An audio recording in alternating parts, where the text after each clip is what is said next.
Vous n'avez pas le droit de vous asseoir ici.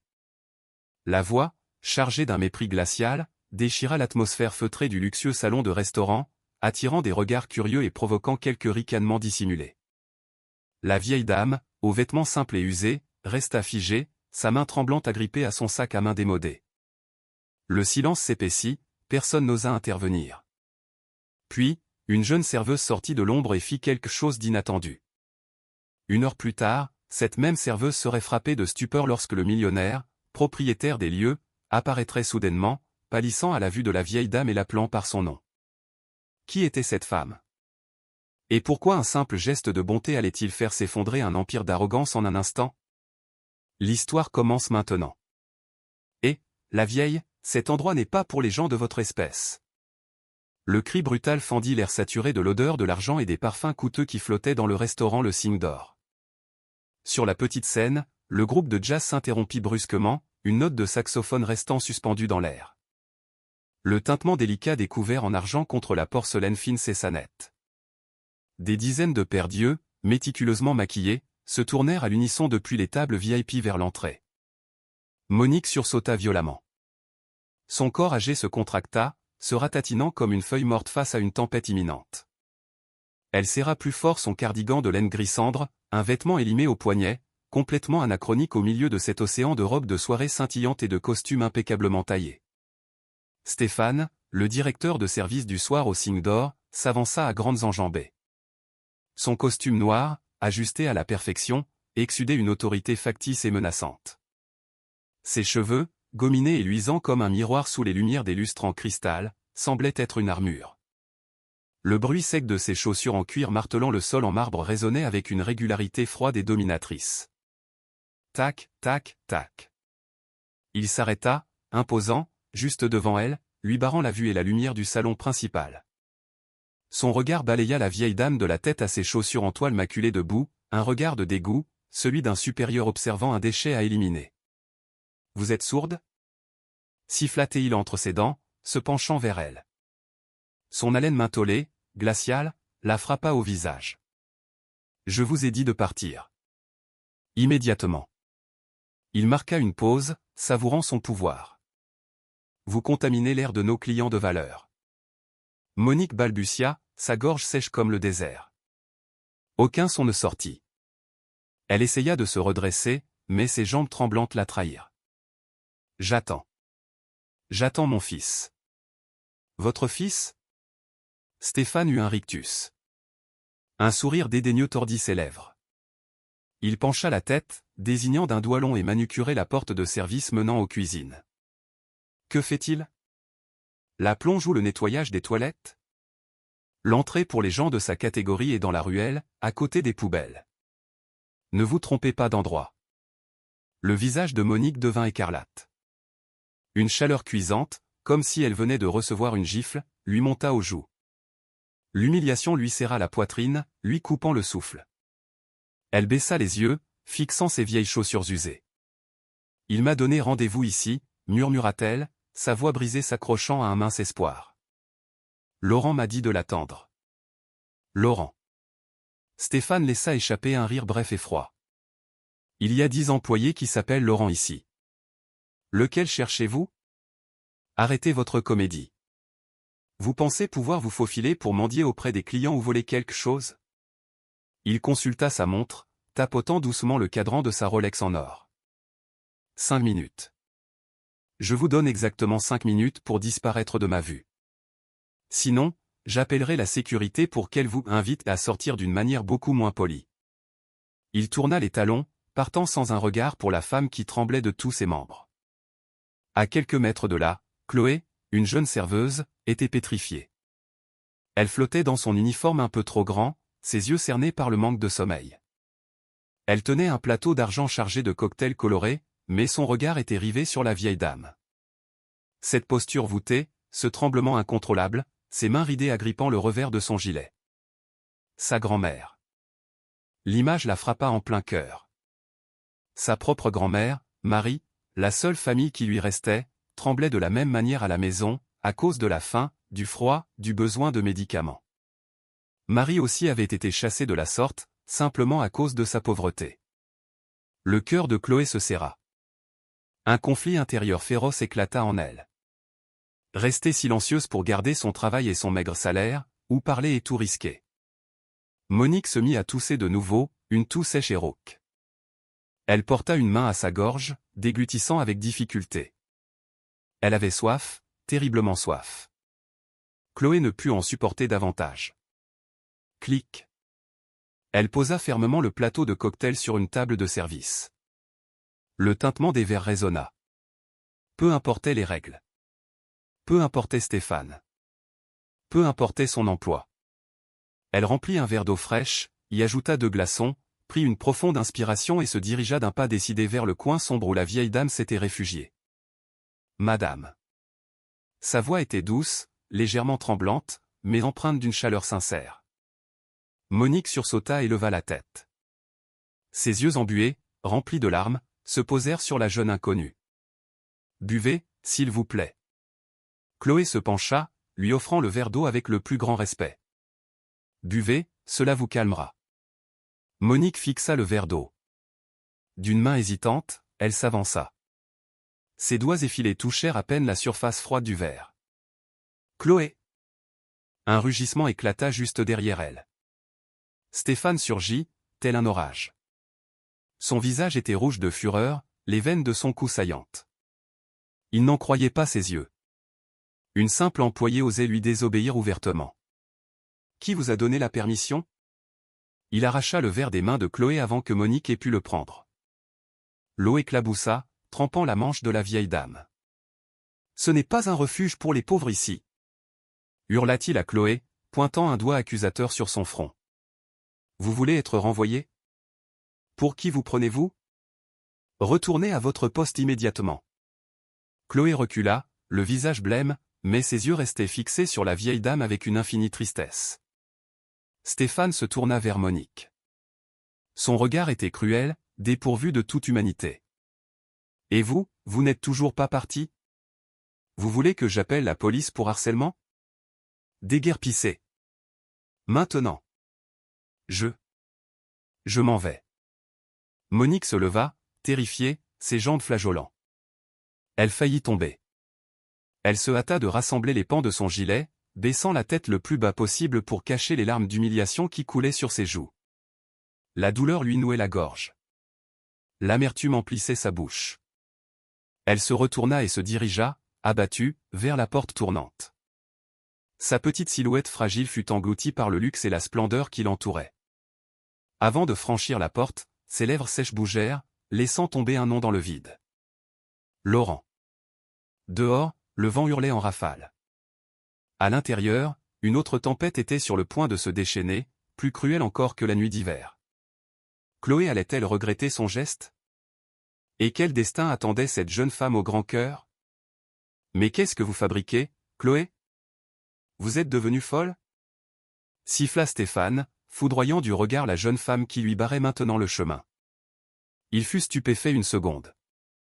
La serveuse, qu'un simple raclement de gorge suffisait habituellement à faire tressaillir, osait se tenir là, le regardant droit dans les yeux avec un air de défi. Sa colère explosa, consumant le peu de patience qui lui restait. Il fit un pas en avant, le doigt pointé vers son visage.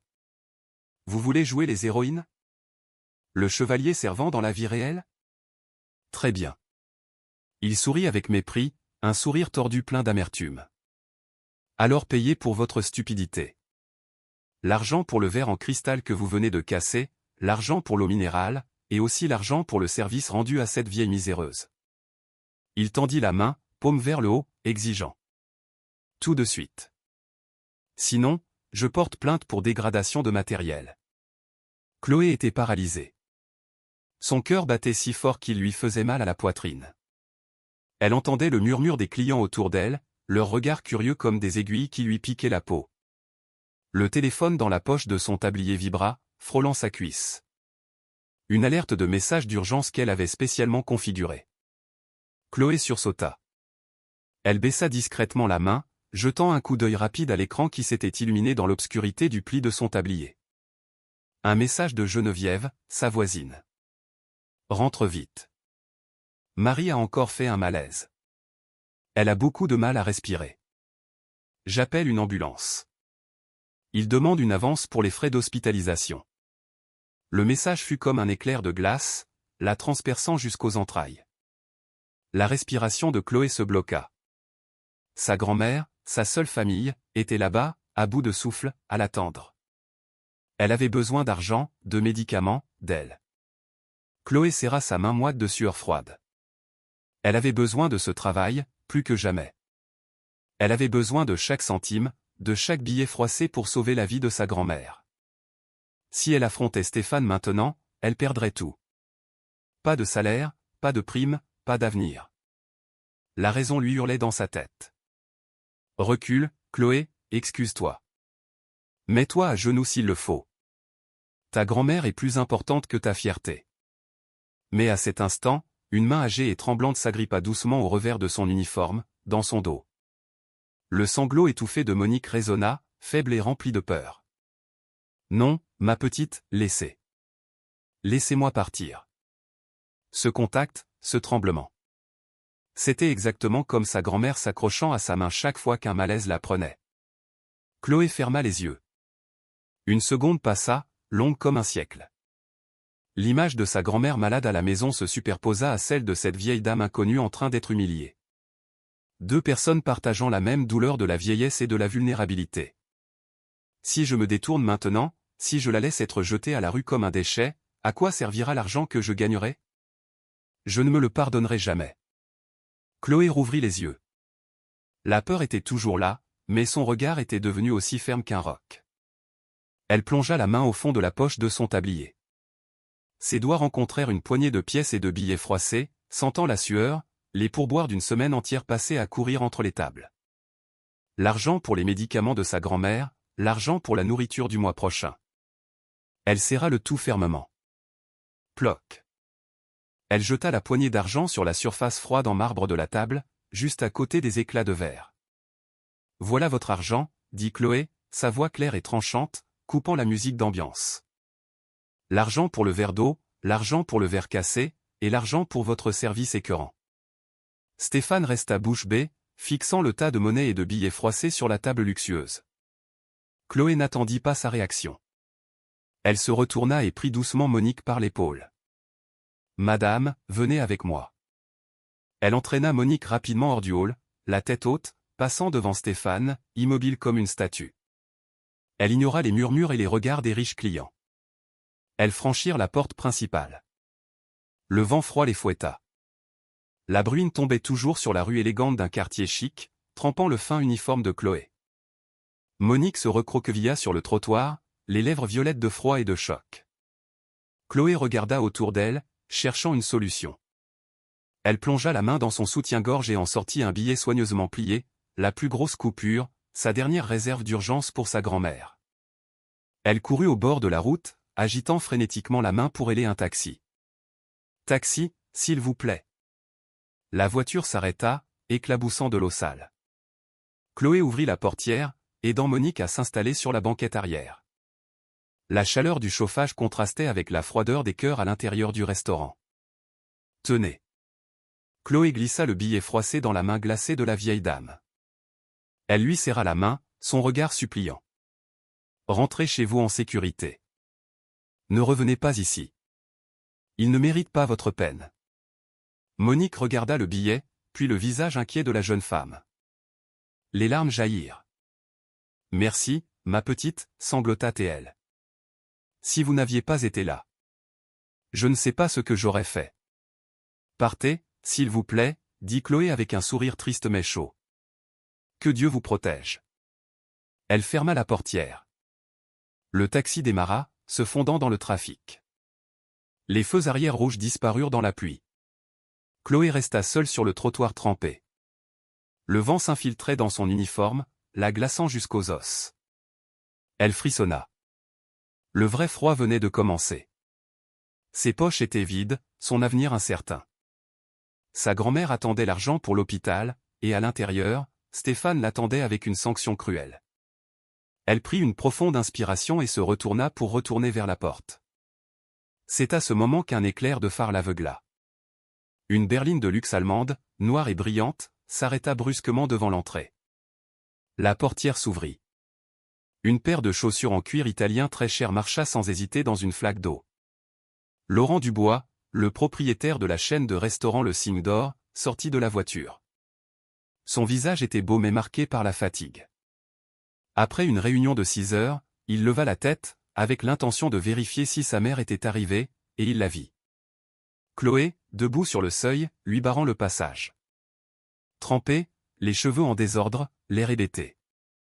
Laurent fronça les sourcils. Il regarda à travers la vitre. À l'intérieur, Stéphane gesticulait, le visage rouge de colère. À ses pieds, le sol en marbre était jonché d'éclats de verre. Laurent plissa les yeux, scrutant la salle. Il ne vit pas sa mère. Le taxi était parti depuis longtemps. Il ne vit qu'une employée débraillée, un désordre inacceptable, et un directeur furieux. Que se passait-il dans son restaurant?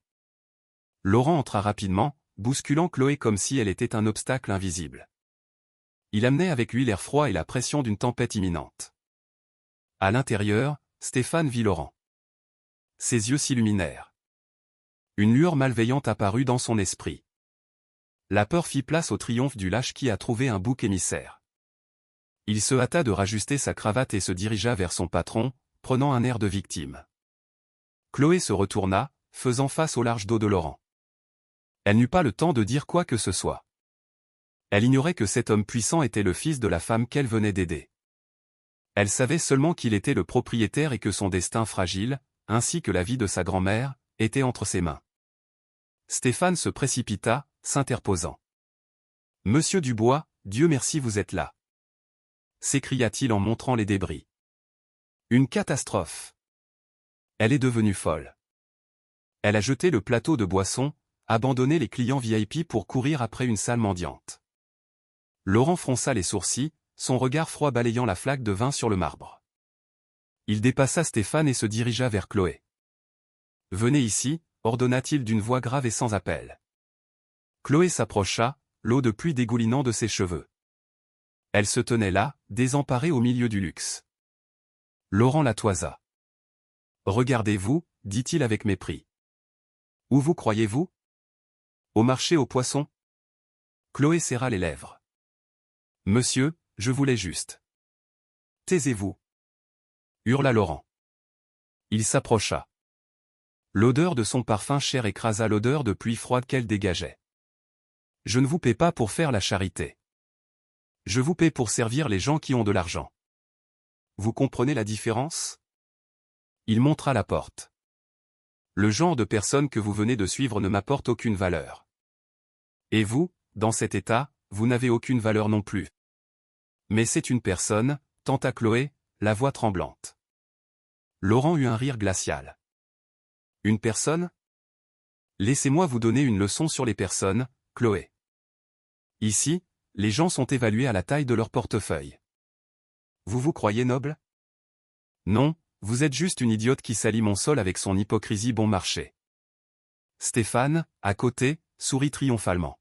« Je vous l'avais dit, monsieur. Elle n'a aucune discipline. » Laurent ignora Stéphane.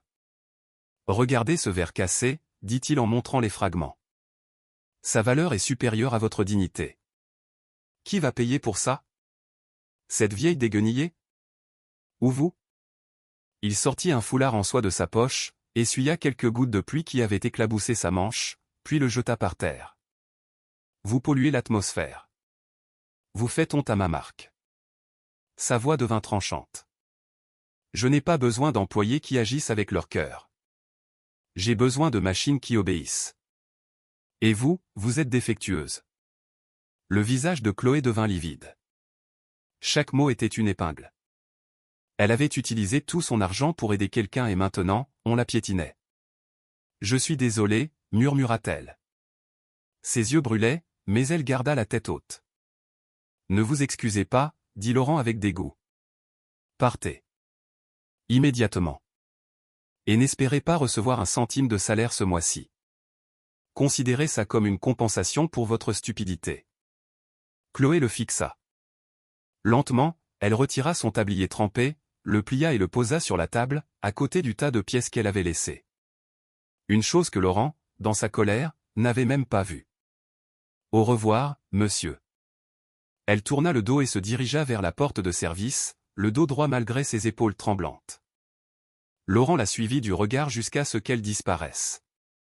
Il desserra sa cravate, agacé. Il ressentit un étrange malaise, une inquiétude. « Nettoyez-moi ça !» cria-t-il à Stéphane. « Désinfectez cet endroit. »« Oui, monsieur. » Stéphane acquiesça vivement. Laurent expira, se frottant les tempes. Il avait besoin d'un verre et il avait besoin de sa mère. Seule sa douceur pouvait calmer cette fureur. Il sortit son téléphone.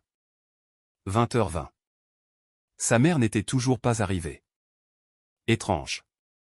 Elle était la ponctualité incarnée. Un mauvais pressentiment le parcourut. Il composa rapidement un numéro. Sonnerie, sonnerie. Personne ne répondit. Il rappela. Rien. Il regarda par la fenêtre. La pluie tombait à verse. Où était sa mère? Pourquoi ne répondait-elle pas? Et pourquoi l'image des yeux déçus de la serveuse qu'il venait de renvoyer le hantait-elle? Il frappa le téléphone sur le comptoir. Monsieur? Balbutia Stéphane. Voulez-vous que j'appelle le chauffeur? La ferme! Cria Laurent. Il attrapa les clés de sa voiture. Le malaise s'était transformé en panique. Sa mère n'éteignait jamais son téléphone. Il sortit en courant sous la pluie.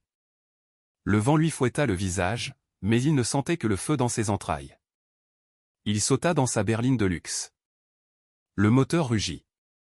Il démarra en trombe, laissant derrière lui le restaurant froid et brillant. La zone résidentielle cossue en périphérie de Lyon était plongée dans un rideau de pluie. Les villas luxueuses dormaient derrière leur haut portail. Laurent freina brusquement devant le portail de sa grande maison de campagne en Touraine. Le portail automatique s'ouvrit trop lentement.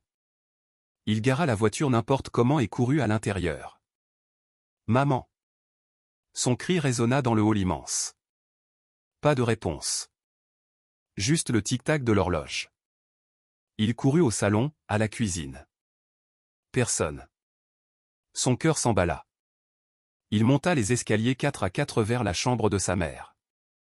La porte était entr'ouverte. Il entra. Monique était là, assise dans un fauteuil en velours, regardant la pluie. Elle portait toujours son vieux cardigan de laine gris, celui qu'il lui avait demandé de jeter des dizaines de fois. Il était encore humide. « Maman. » Laurent expira, soulagé. « Tu m'as fait peur. Pourquoi ne répondais-tu pas? Pourquoi n'es-tu pas venu au restaurant? » Monique ne se retourna pas. « Si, j'y suis allée, Laurent, » dit-elle d'une voix basse et épuisée. Laurent s'arrêta. « Tu y es allé? » J'étais là. Stéphane était là. Personne ne t'a vu. Toi, tu ne m'as pas vu. Monique se retourna. Ses yeux étaient rouges et gonflés. Le sillon des larmes séchées marquait encore ses joues. Son regard n'était pas un reproche, mais une profonde déception qui lui serra le cœur. Si, j'y suis allé, Laurent. Mais les employés de ton restaurant. Elle eut un sourire amer. Ils ont dit que cet endroit n'était pas pour les gens comme moi. Quoi? S'exclama Laurent, le visage empourpré de colère. Il s'agenouilla près d'elle. Qui? Qui a osé dire ça à ma mère? Stéphane ne m'a pas reconnu. Il m'a regardé comme une pestiférée, mon fils. Monique retira sa main. Sa voix tremblait. Il a dit que je contaminais l'atmosphère. Il a dit de partir ou il appellerait la sécurité pour me jeter dehors. Laurent était pétrifié. Sa respiration se coupa. Stéphane, le directeur qu'il venait de féliciter pour son dévouement. Ce salaud avait chassé sa mère. Je vais le lui faire payer, siffla Laurent en se levant, les poings serrés. Assieds-toi, dit Monique, sa voix soudainement ferme. Ce n'est pas fini. Elle le regarda droit dans les yeux. Quand on m'a chassé, quand on m'a arraché le verre d'eau des mains, quand on m'a humilié devant tout le monde, une seule personne s'est levée pour me défendre. Le cœur de Laurent se mit à battre la chamade. Un mauvais pressentiment l'envahit. Une jeune fille, dit Monique, sa voix s'adoucissant. Une serveuse toute menue. C'est elle qui m'a servi de l'eau. C'est elle qui s'est interposée entre ce directeur cruel et moi. Elle a jeté son maigre salaire sur la table pour payer le verre que je n'ai même pas bu. Laurent déglutit, la gorge sèche. L'image de Chloé lui revint. L'uniforme trempé, le regard de défi, le tas de pièces sur la table. Impossible. Cette jeune fille m'a accompagné jusqu'au taxi, continua Monique. Elle a utilisé ses pourboires pour me payer la course. Elle m'a dit de partir, de ne pas me laisser blesser davantage. Elle agrippa la manche de Laurent. Tu dois retrouver cette fille, Laurent. Elle s'appelle Chloé. Le directeur a dit qu'il allait la renvoyer. Tu dois la sauver. C'est la seule personne dans cet endroit luxueux qui a encore une once d'humanité. Les oreilles de Laurent bourdonnaient. Les mots de sa mère se superposaient à ceux qu'il avait adressés à Chloé moins d'une heure plus tôt. Je ne vous paie pas pour faire la charité. Vous êtes une idiote. Partez. Il recula, trébucha. Il regarda ses mains, les mêmes qui avaient jeté le foulard en soie par terre. Il avait chassé la bienfaitrice de sa mère. Il avait humilié la seule personne qui l'avait protégé. Laurent ? Demanda Monique, inquiète de voir son visage blême. Il ne répondit pas, se retourna brusquement et sortit en courant. Où vas-tu ? Au restaurant. Cria-t-il, sa voix étranglée par la panique. Je dois voir les caméras. Maintenant. Il dévala les escaliers. La vérité lui hurlait à la tête. Il devait voir. Voir de ses propres yeux sa propre stupidité. La berline de luxe rugit de nouveau dans la nuit, filant vers le cygne d'or, emportant un homme tourmenté par sa conscience. Pourrait-il corriger son erreur à temps ? Ou était-il déjà trop tard pour sauver Chloé et son honneur ? Le crissement des pneus sur l'asphalte mouillé déchira le silence. Laurent ne coupa même pas le moteur. Il sortit en trombe de la voiture et courut vers l'entrée. L'agent de sécurité se précipita avec un parapluie, mais Laurent passa comme un tourbillon, l'eau de pluie trempant son costume. À l'intérieur, l'atmosphère était revenue à son calme factice. Le verre avait été nettoyé. Le jazz jouait de nouveau. Stéphane dirigeait le personnel. En voyant Laurent revenir, trempé et l'air sombre, il sursauta. « Monsieur Dubois, vous êtes revenu. »« Dégagez, » dit Laurent en le repoussant. Il se dirigea vers le couloir menant au bureau. La salle de sécurité. « Ouvrez. » Stéphane pâlit. Il n'avait jamais vu son patron aussi furieux. Il le suivit en tremblant, sortant sa carte d'accès. La porte s'ouvrit. Les écrans de surveillance projetaient une lueur verdâtre. Laurent s'assit devant le panneau de contrôle. Mot de passe administrateur, ordonna-t-il. Stéphane balbutia la séquence de chiffres. Laurent sélectionna la caméra numéro 3, qui couvrait le hall d'entrée. Il rembobina. 19h30. L'image en noir et blanc apparut, nette. Le cœur de Laurent s'arrêta. Sur l'écran, sa mère, recroquevillée dans un coin. Puis Stéphane. Laurent vit son doigt accusateur, sa posture menaçante. Il vit sa mère se recroqueviller de peur. Il serra le bord de la table, ses jointures blanchissant. Puis Chloé apparut, avec son verre d'eau, son geste aimable. Puis la scène où Stéphane renversa le verre. Il retint son souffle. Il vit sa mère se lever, effrayée, et Stéphane la tirer par le bras. Et puis, Chloé qui s'interposait. La jeune femme, frêle, se dressant comme un rempart. Elle sortit l'argent de sa poche, ces pièces qu'il avait méprisées, et les jeta sur la table. Il la vit accompagner sa mère jusqu'à la porte, l'aider à monter dans le taxi. Une larme chaude coula sur sa joue. Mais le pire restait à venir. Il avança la vidéo. Le taxi partit, et sa propre voiture arriva. Il se vit entrer, arrogant. Il vit Chloé, trempée, tremblante, venant d'utiliser tout son argent pour aider sa mère. Et il se vit lui-même, la pointant du doigt. Même sans le son, il se souvenait de chaque mot. Vous êtes une idiote. Partez. Sur l'écran, Chloé baissa la tête, retira son tablier, le posa sur la table, et partit. Laurent laissa tomber sa tête sur le clavier. Un gémissement de douleur lui échappa. Il n'était pas seulement aveugle, il était un monstre. Il avait aidé le bourreau à piétiner sa bienfaitrice. Monsieur? La voix de Stéphane résonna timidement derrière lui. Comme vous le voyez, elle a été très peu professionnelle. J'ai dû. Laurent releva la tête. Stéphane recula, horrifié. Les yeux de Laurent étaient injectés de sang, non pas de larmes, mais d'une rage prête à exploser. Il se leva lentement, faisant face à Stéphane. Son silence était plus terrifiant qu'un cri. Vous, dit Laurent, sa voix rauque venant des profondeurs. Savez-vous qui était cette vieille dame que vous venez de chasser? Stéphane déglutit. Une mendiante. Une arnaqueuse. C'était ma mère. Le cri de Laurent fit trembler la petite pièce. Ricardo tomba à genoux, livide. Votre mère? Balbutia-t-il. Laurent le regarda avec un dégoût absolu. Il voulait le frapper, mais se retint. Une punition plus douloureuse, une punition publique, s'imposait. Il retourna au panneau de contrôle, inséra une clé USB et copia la vidéo. Levez-vous, ordonna-t-il froidement. Allez dans le hall. Rassemblez tout le personnel. Et ramenez Chloé. Si elle n'est pas ici dans 20 minutes, préparez-vous à la fin de votre carrière. Il sortit, laissant Stéphane tremblant d'horreur.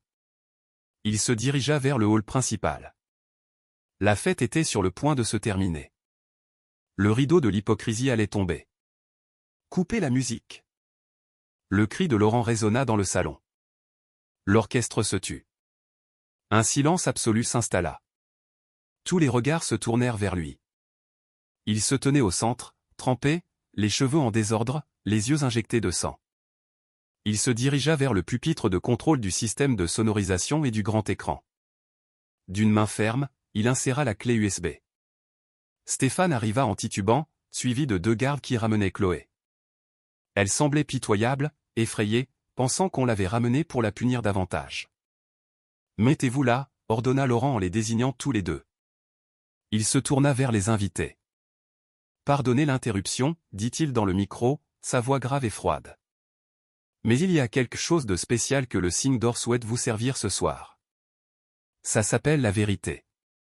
Il appuya sur Play. L'écran géant s'alluma. La vidéo en noir et blanc apparut. Toute la salle retint son souffle.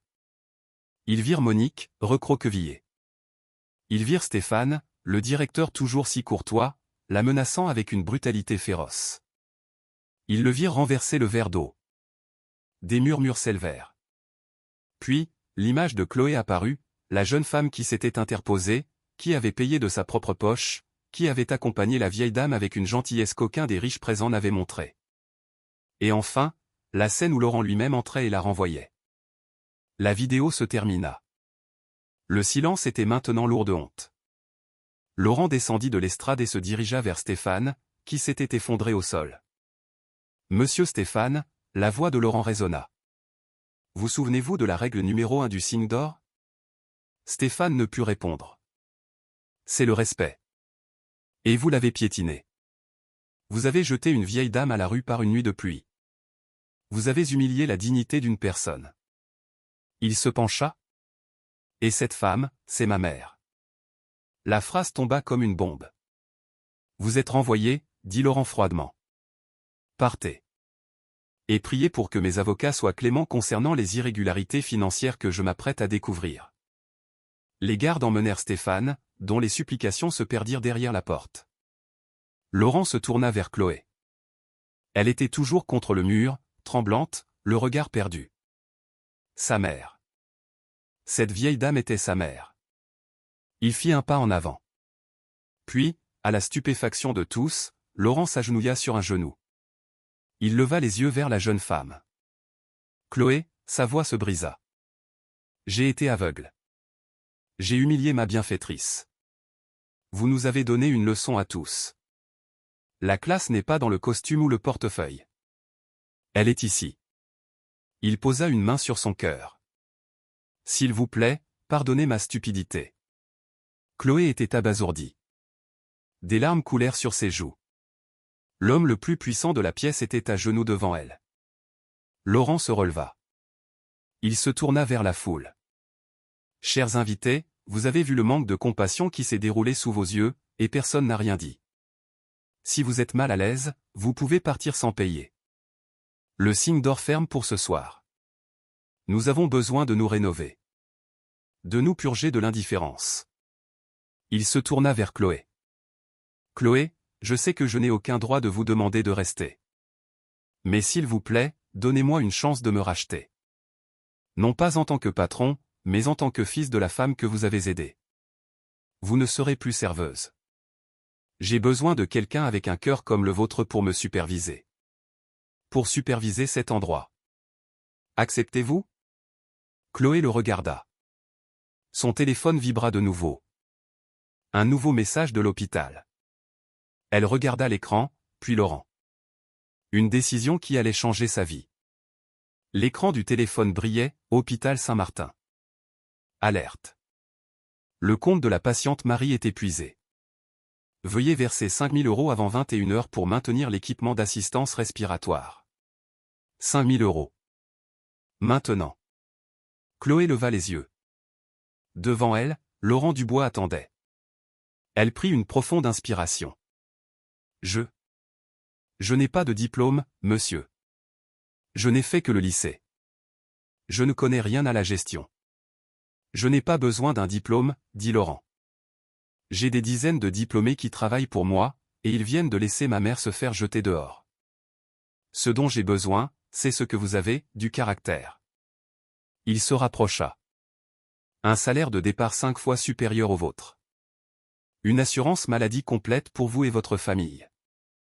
Immédiatement. Assurance maladie. Ces mots firent tomber les dernières défenses de Chloé. J'accepte, dit-elle avec détermination. Laurent sourit de soulagement. Mais j'ai une condition. La foule murmura. Dites.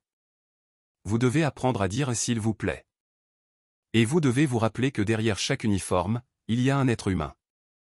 Personne n'est insignifiant. Pouvez-vous le faire?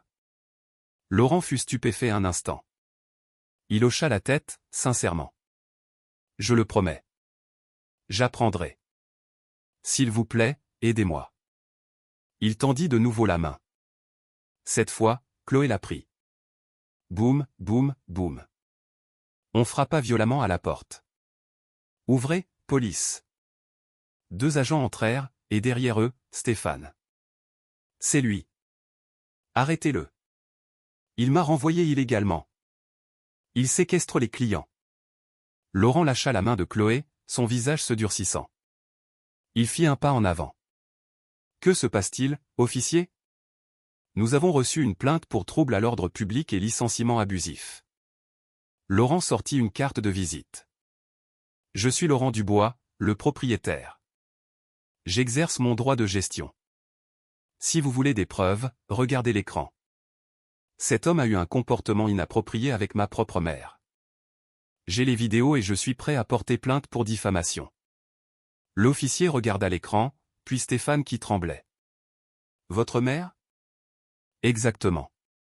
Et j'ai décidé de fermer le restaurant ce soir. C'est une propriété privée.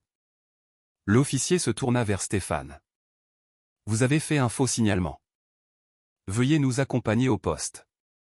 Ils emmenèrent Stéphane. Laurent se tourna vers Chloé avec un sourire soulagé.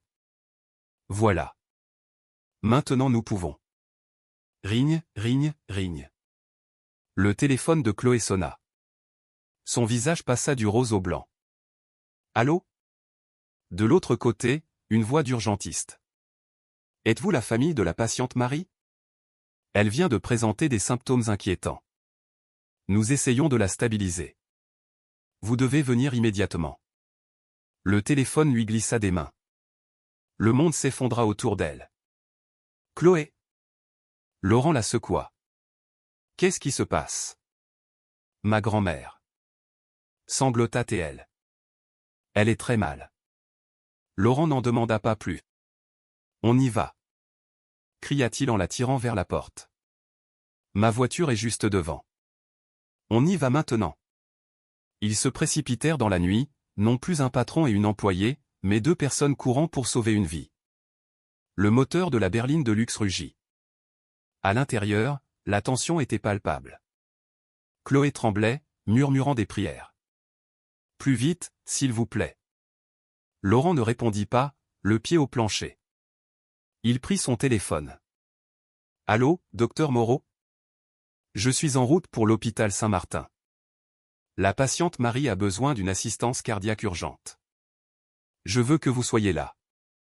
Mobilisez votre meilleure équipe. Mais, monsieur, je suis chez moi. Je m'en fiche. Je suis là dans 10 minutes. Si elle n'est pas prise en charge, préparez votre démission. » Il raccrocha. Chloé le regarda, stupéfaite. « Ne dis rien, dit-il doucement en lui prenant la main. Respire, Chloé. Elle va s'en sortir. Je te le promets. » La voiture freina brusquement devant les urgences. Ils coururent à l'intérieur. « Ma grand-mère, Marie !» cria Chloé au comptoir. L'infirmière, lasse, leva la tête. Nom du patient. Numéro d'assurance. Le compte est en débit. Où est ma grand-mère ? Hurla Chloé. Une carte de crédit noire en métal fut posée sur le comptoir. Payez tout, dit Laurent. Et conduisez-nous au docteur Moreau. Maintenant. L'attitude de l'infirmière changea instantanément. Oui, monsieur. Par ici. Devant la porte des soins intensifs, la lumière rouge était allumée. Chloé s'effondra sur une chaise, le visage dans les mains. Laurent s'assit à côté d'elle. Il retira sa veste trempée et la posa sur ses épaules. « Pourquoi ? » demanda Chloé. « Pourquoi faites-vous ça ? » « J'ai fait des recherches sur toi, » admit Laurent. « Juste après t'avoir envoyé. Je savais que quelque chose n'allait pas. Je sais que tu as quitté l'école pour t'occuper de ta grand-mère. Je connais tes dettes envers cet hôpital. Je le savais avant même de voir sur la vidéo que tu avais aidé ma mère. Ma conscience ne me laissait pas en paix. Merci, murmura-t-elle. Laurent. Chloé. Une voix les appela. C'était Monique, aidée par le chauffeur. Elle se précipita vers Chloé et la serra dans ses bras. Comment va-t-elle, ma petite ? Le médecin est encore à l'intérieur. J'ai si peur, sanglota Chloé. C'est bon, elle va s'en sortir. Les grand-mères sont très fortes, murmura Monique. Elle retira une vieille bague en argent de son doigt. Prends-la. C'est l'alliance de mon mari. C'est mon porte-bonheur. Je te la prête. Je n'ose pas. Garde-la, insista Monique. Pris très fort. Clic. La porte s'ouvrit. Le docteur Moreau sortit, le front en sueur. Il regarda Laurent, puis Chloé. L'état de la patiente est stable. Le rythme cardiaque est revenu à la normale. Elle dort. Chloé vacilla, mais Laurent la rattrapa. C'est fini, murmura-t-il à son oreille. Tout va bien. Elle éclata en sanglots, cette fois de soulagement, serrant la bague en argent dans sa main. Dans le couloir blanc de l'hôpital, une étrange famille, unie par la douleur et la compassion, venait de renaître. Laurent la tint fermement. Respire, Chloé. Elle leva les yeux. Il essuya doucement ses larmes avec un foulard propre. Va la voir. Je serai là. Ma mère sera là. On ne bouge pas. Chloé entra dans la chambre. Derrière la vitre, Marie dormait, son torse se soulevant au rythme de la machine. Dans le couloir, Laurent regarda sa mère. « Tu as bien agi, Laurent, » dit Monique. « Je ne fais que payer une dette, » répondit-il. « Non. Tu commences juste à apprendre à vivre. » 3 mois plus tard. Le soleil matinal inondait de lumière le bureau du 40e étage de la Tour des Ducs. Chloé Moral, assistante du directeur du groupe Dubois, se tenait près de la baie vitrée, contemplant Lyon. Elle portait un tailleur élégant. Sa posture était droite, assurée. Toc, toc. Laurent entra, un dossier à la main. Il s'arrêta, la regardant. Il était encore parfois surpris par sa transformation. Assistante morale, dit-il avec un ton taquin. Bonjour, président Dubois. Avez-vous vu le rapport trimestriel? Laurent posa le dossier sur son bureau.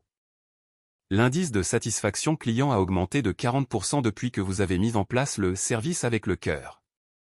Les actionnaires sont ravis. Oui, mais il y a un problème page 15. Le budget des repas caritatifs est dépassé. Donc, on le réduit? Demanda Laurent. Je suggère de l'augmenter, dit Chloé. Nous réduirons les coûts marketing. La bonté est la meilleure des publicités, non? Laurent sourit. Approuvé. Doubler le budget.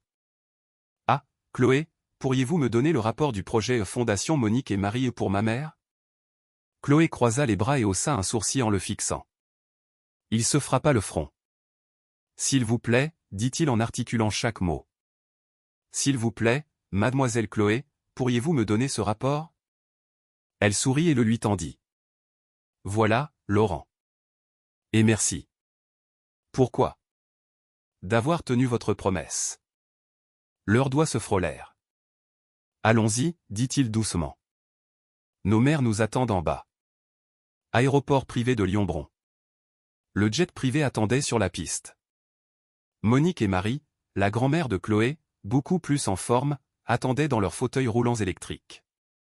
Elles se tenaient la main, bavardant comme de vieilles amies.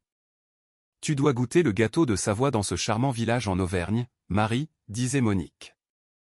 Laurent dit que le chef là-bas est un magicien. Oh, je veux juste respirer l'air de la mer, souriait Marie. Laurent et Chloé marchaient derrière. Il regarda les deux femmes, puis se tourna vers Chloé. Tu y crois? Il y a 3 mois, nous étions de part et d'autre d'une barricade. J'y crois, répondit Chloé. Parfois, l'univers doit provoquer un cataclysme pour réaligner les étoiles. Il lui tendit la main. Prête pour ce voyage? Pas comme employée, mais comme membre de la famille. Elle posa sa main dans la sienne. Prête. Ensemble, ils montèrent l'escalier de l'avion. La porte se ferma, laissant derrière eux les jours sombres. L'avion s'élança vers le ciel bleu, emportant une nouvelle famille vers un nouveau départ, leur cœur enfin guéri. Le jet perça la couche de nuages. La lumière du soleil inonda la cabine. Chloé regarda par le hublot la ville de Lyon, où elle avait tant lutté, devenir minuscule. Inconsciemment, elle toucha la bague en argent à son doigt. « À quoi penses-tu » demanda la voix de Laurent. Il lui tendit un verre de jus d'orange. « Je pensais au verre d'eau, » répondit-elle. « Ce verre d'eau qui valait quelques euros m'a acheté toute cette vie. » Ce n'était pas le verre d'eau, Chloé, dit-il. C'était un choix. Tu as choisi d'être du côté des humains quand tous les autres choisissaient le côté de l'argent. Il regarda leur mère, endormie paisiblement. Tu as sauvé ma mère de l'humiliation, tu m'as sauvé de l'aveuglement, et tu t'es sauvé toi-même du désespoir. Ce n'est pas un miracle, c'est la loi du karma. Chloé sourit. Et maintenant, où allons-nous? À l'endroit où nous allons tout reconstruire. Il leva son verre. Pas seulement des restaurants, mais une culture où personne n'est jugé sur ses vêtements, où un verre d'eau est servi avec le même respect qu'une bouteille de vin à 1000 euros. À la gentillesse, dit Chloé. À la gentillesse, répondit Laurent. L'avion glissa sur un océan de nuages, vers un horizon radieux. Un nouveau voyage avait commencé, bâti sur le fondement le plus solide de l'humanité, la compassion. L'histoire de Chloé et Laurent se termine ici, mais leur message résonne. Dans un monde parfois trop pressé, il est facile de se laisser aveugler par les apparences, comme Stéphane, ou d'être indifférent, comme Laurent au début. Mais un petit acte de bonté, un simple verre d'eau, peut créer des vagues qui changent tout un océan de destin. La bonté n'a pas besoin de statut pour briller. La dignité est le plus précieux des joyaux. Et vous, si demain vous rencontrez une Monique, que choisirez-vous de faire? Passerez-vous votre chemin en silence? Ou tendrez-vous la main, comme Chloé? Réfléchissez-y, car qui sait, la personne que vous aidez aujourd'hui pourrait être celle qui changera votre vie demain.